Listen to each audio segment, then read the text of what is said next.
Anda kembali menyaksikan Aceh hari ini. Informasi selanjutnya, Saudara Pawai Obor menerangi panggung utama pintu gerbang Masjid Raya Baitur Rahman dan rangkaian suara takbir meramaikan suasana menyambut Idul Adha di Banda Aceh pada malam tadi. Musabakah pawai pejalan kaki tersebut digelar dengan menggunakan mobil hias beraneka bentuk replika masjid yang unik dan menarik. Tampak puluhan warga Banda Aceh dan Aceh Besar membanjiri pintu gerbang menara utama Masjid Raya Baitur Rahman. Malam takbiran itu juga diramaikan dengan suara takbir dari dalam mobil hias dan iringan pawai obor.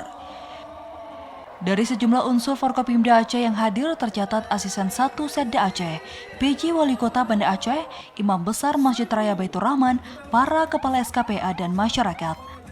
Acara yang didukung penuh pemerintah Aceh itu dilepas Asisten 1 Sekda Aceh M. Jafar. Ketua BKP MRI Aceh Mulia Rahman selaku Ketua Panpel mengatakan bahwa kebijakan Gubernur Aceh mengganti festival takbir masa pandemi menjadi pawai takbir keliling sangat disyukuri masyarakat yang selama ini ditiadakan.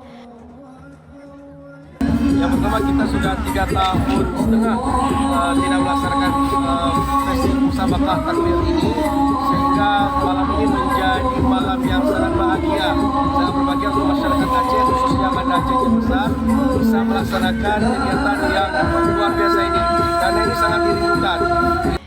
Di Banda Aceh ini puluhan ribu masyarakat menyaksikan pawai takbir keliling Hari Raya Idul Adha 1444 Hijriah dengan dipersiapkan total hadiah sebesar 38 juta rupiah untuk para pemenang dan uang pembinaan peserta 1 juta rupiah. Dari Banda Aceh, Fajariana, TVRI Aceh melaporkan.